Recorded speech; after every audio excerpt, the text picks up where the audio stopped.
Namaskaram.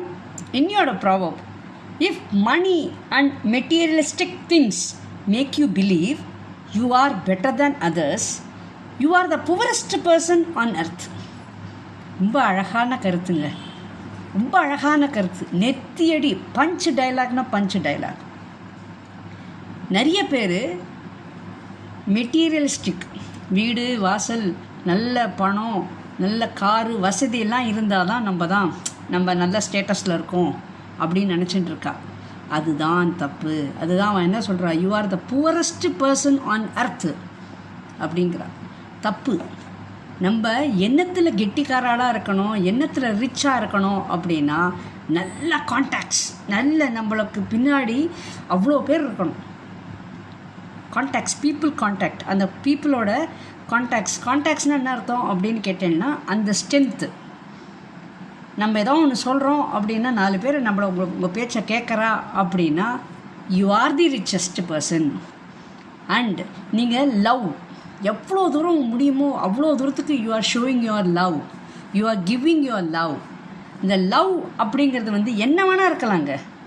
லவ்வுங்கிறது நம்ம அன்பான வார்த்தைகள், அது ஒரு பக்கம். சாப்பாடு, பசியாக வந்தவாளுக்கு சாப்பாடு. அப்புறம் ஒருத்தர் ஒருத்தர் வேலை செய்கிறா அப்படின்னாலோ எதுவானாலும் appreciation, that is also one kind of love.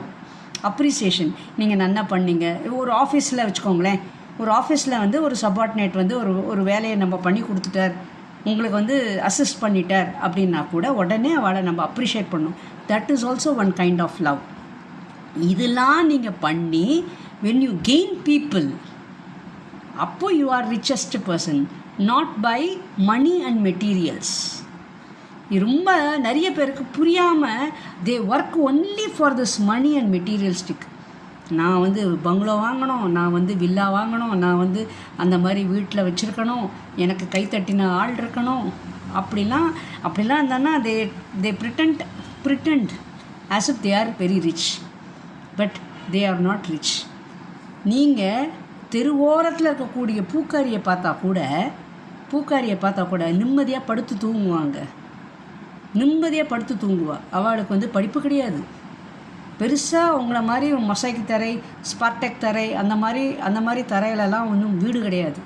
ஆனால் படுத்தா நிம்மதியாக தூங்குவா.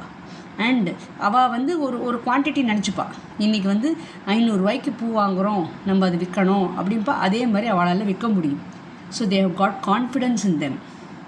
அவள் ஒரு டார்கெட் வச்சுருப்பா, இன்றைக்கி இந்த வெரைட்டி பூ வாங்கணும், இவ்வளோக்கு பூ வாங்கணும், இவ்வளோக்கு விற்கணும் அப்படின்னு ஒரு டார்கெட் வச்சுருப்பா. அதை அவள் they will be able to achieve. So இதுக்கு நல்ல ஒரு டிட்டர்மினேஷன், நல்ல மனசு இருக்கணும், கிளியர் ஹார்ட். இதுக்கு நீங்கள் பிஹெச்டி படிச்சிருக்கணுங்கிற அவசியமே இல்லை. ஸோ அப்போ அந்த மெட்டீரியல் மணி இஸ் இம்பார்ட்டண்ட். அவள் அந்த பொருள் வாங்கினா அந்த பொருளுக்கு பைசா வாங்கிக்கிறா, அவ்வளோதான். பட் அபவ் ஆல் அந்த ரெகுலராக வரக்கூடிய கஸ்டமர்ஸ்லாம் கரெக்டாக அவகிட்ட வாங்குறா. ஏன் அவகிட்ட வாங்குறா? So she is relying on them and they are also trusting her. ரெண்டும் இருக்குது.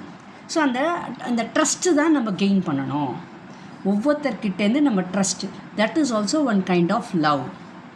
அப்போது நம்ம சில நேரங்களில் சில்லறை இல்லாம்போம், இல்லைன்னா நான் அப்புறம் பைசா தரேன் அப்படிம்போம்.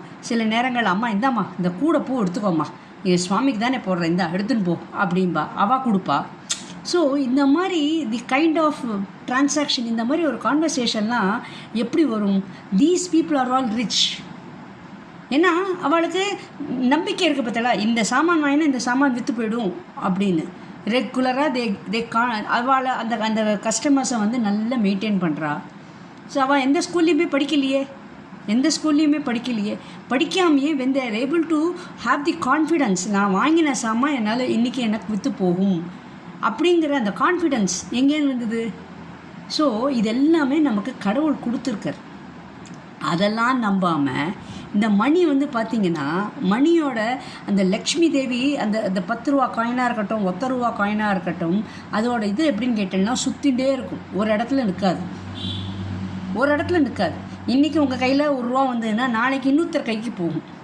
ஸோ இதோட வேலையே அப்படிதான். இந்த பணம் it is always in rotation, அப்படியே சுற்றிகிட்டே இருக்கும். இன்றைக்கி உங்கள் கையில் இருக்கும், நாளைக்கு இன்னொருத்தர் கையில் இருக்கும். பட் இந்த ட்ரஸ்ட்டு, கான்ஃபிடென்ஸு இதெல்லாம் ஸ்ட்ராங்கு, அதெல்லாம் எங்கேயுமே போகாது, அது ரொட்டேஷன் ஆகாது. நான் கான்ஃபிடென்ஸாக இருக்கேன், என் மேலே அவள் ட்ரஸ்ட் வச்சுட்டுருக்கா. ஸோ இது it's all owned by me. இதை வந்து நோபடி கான் டேக் ஓவர். அதுதாங்க. ஸோ அதுதான் எப்போதுமே they are called as richest people. இந்த மணி எப்போவுமே ரொட்டேஷனில் இருக்கும், மெட்டீரியல்ஸும் அப்படி தான். இன்றைக்கி உங்கள் வீட்டில் இருக்கும், நாளைக்கு இன்னொரு வீட்டில் இருக்கும். ஸோ அதுக்கு இல்லைன்னா அதுக்கு ஒரு லைஃப் டைம் இருக்கும், அந்த லைஃப் டைம் ஆன உடனே அது அவ்வளோதான். ஸோ அந்த மாதிரி சாமான்களை வந்து ரொம்ப எல்லோரும் மதிக்கிறா. But trust, confidence, believe in yourself, இதெல்லாம் வந்து அப்புறம் பொறுமை. You have to wait for your time. உங்களோட டேர்ன் வரும், அந்த கண்டிப்பாக அந்த டைமுக்கு நீங்கள் வெயிட் பண்ணி தான் ஆகணும். அந்த மாதிரிலாம் நமக்கு அந்த மெச்சூரிட்டி இதெல்லாம் கண்டிப்பாக நமக்கு இருந்ததுன்னு வச்சுக்கோங்களேன். We are all richest person in this earth. ரொம்ப அழகாக சொல்லியிருக்காருங்க. ஸோ கண்டிப்பாக நீங்கள் வந்து இதை நம்ம எல்லாரும் புரிஞ்சுக்கணும். Money is important, money is essential, but that is அதை வச்சு நம்ம எடை போடுவா அப்படிங்கிறது வந்து ரொம்ப தப்பான அபிப்பிராயம். அந்த இது வச்சுக்கக்கூடாது. உங்களை மதிக்கணும்.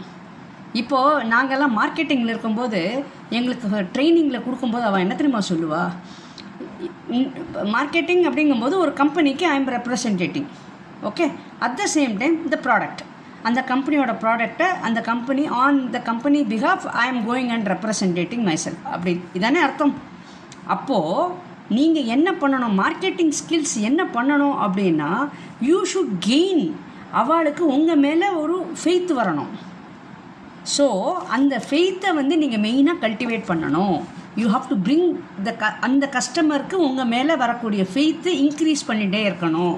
ஸோ இன்றைக்கி நீ ஒரு ப்ராடக்ட் விற்றாலும் நாளைக்கு இன்னொரு ப்ராடக்ட் விற்றாலும் customer will definitely believe you. அதை நல்லா புரிஞ்சுக்கணும் அப்படின்னு எங்கள் மார்க்கெட்டிங் ஸ்கில்ஸை சொல்லியிருக்கா. கண்டிப்பாக தட் இஸ் வெரி ட்ரூங்க. So first of all we have to sell ourself. செல்லுன்னா என்ன அர்த்தம், நம்ம வந்து கண்டிப்பாக அந்த ஒரு நம்பிக்கையான வார்த்தைகளும் அந்த லவ் பேஷன் அதை நம்ம அழகாக காமிச்சாதான் அந்த அட்ராக்ஷன் அவளுக்கு பிடிக்கும். அந்த ப்ராடக்டை பற்றி நல்ல நாலேஜபிளாக, அதுக்கப்புறம் அவள் ஏதாவது கேள்வி கேட்கும்போது ரொம்ப பொறுமையாக பதில் ஹேண்டில் பண்ணணும். இந்த மாதிரிலாம் நமக்கு அந்த ஹேண்டிலிங்லாம் நமக்கு நல்லா தெரிஞ்சுது அப்படின்னா அவளுக்கு நம்ம மேலே ஒரு ஃபெய்த்து ஜாஸ்தியாகும். அப்போ அந்த ஃபெய்த்து ஜாஸ்தியாகும்போது இன்றைக்கி ஒரு ப்ராடக்ட் நாளைக்கு வேறு கம்பெனிக்கு போய் அந்த கம்பெனியோட ப்ராடக்டை விற்கும்போது கூட அந்த கஸ்டமர் வந்து உங்களை தான் நம்புவார், மோர் தேன் தி ப்ராடக்ட். அதுதான் மார்க்கெட்டிங் பர்சனோட பெரிய அசெட். That's very important. அது நிஜமாகவே அதை நம்ம பண்ணிட்டோம்னா we are the richest person. So நம்ம டார்கெட் ஃபினிஷ் பண்ணல, தட் இஸ் இம்மெட்டீரியல். கண்டிப்பாக வரும். More than the target you are having lot of contacts, lot of customer base அதுதான் இம்பார்ட்டண்ட். அதை நல்லா நம்ம எல்லாரும் புரிஞ்சுக்கணும். சப்ஸ்கிரைப் பண்ணாதவா சப்ஸ்கிரைப் பண்ணுங்க, லைக் பட்டன் ப்ரெஸ் பண்ணாதவா பண்ணுங்க, கமெண்ட் அடிக்காதவா கமெண்ட் அடிங்கம்மா. And if you find my messages informative, try to spread it to your contacts. Thank you.